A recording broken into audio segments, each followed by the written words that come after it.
அஸ்ஸலாமு அலைக்கும் ஃப்ரெண்ட்ஸ். இன்றைக்கி பார்க்க போகிறது சீலா மீன் குழம்பு எப்படி செய்கிறதுன்னு பார்க்கலாமா. 2 பழமான தக்காளி, 2 வெங்காயம், அப்புறம் அதை அரைச்சி வச்சுக்குங்க. அப்புறம் புளி ஊற வச்சிட்டேன் ஃப்ரெண்ட்ஸ். அப்புறம் சீலா மீன். ஒரு சட்டியில் 3 ஸ்பூன் ஆயில் ஆட் பண்ணிக்குங்க. ஆயில் சூடானதுக்கப்புறம் கடுகு உளுத்தம் பருப்பு போட்டுக்குங்க. வெந்தயம் கொஞ்சம், சீரகம் கொஞ்சம் போட்டுக்குங்க.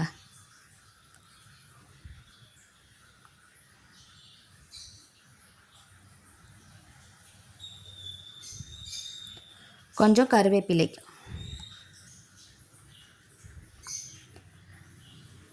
அப்புறம் கட் பண்ணி வச்சுருக்க வெங்காயம்,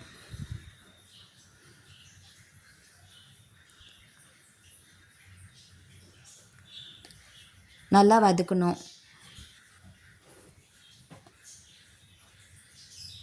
அது கொஞ்சம் நல்லா வதங்கினதுக்கப்புறம் கொஞ்சம் உப்பு போட்டுக்குங்க. அப்புறம் நல்லா கலரணும் ஃப்ரெண்ட்ஸ்.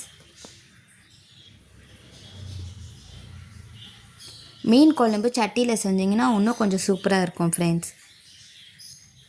வெங்காயம் கொஞ்சம் நல்லா வதங்கினதுக்கப்புறம் பழமான 2 தக்காளி போட்டுக்கலாம்.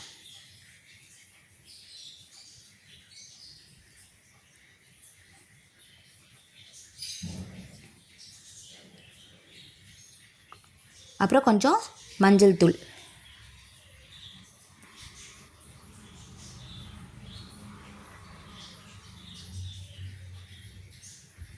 காரத்துக்கு தேவையான மிளகாய் தூள் கொஞ்சம், அப்புறம் கொஞ்சம் தனியாத்தூள்,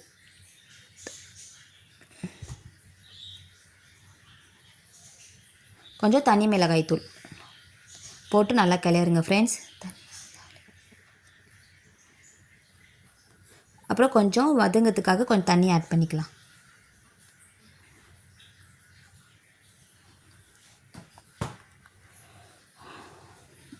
அப்புறம் நான் ஒரு ஜாரில் தக்காளி வெங்காயம் அரைச்சிருக்கேன் ஃப்ரெண்ட்ஸ், அதுவும் போட்டுக்கலாம்.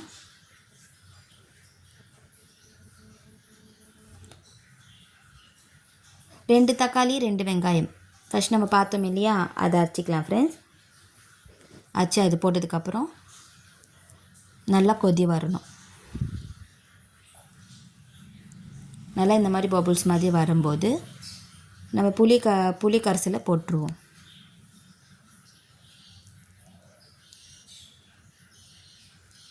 இதுமாதிரி நல்லா கொதி வரும்போது கொத்தமல்லி போட்டுக்கலாம். கொத்தமல்லி போட்டு நல்லா கிளறணும்.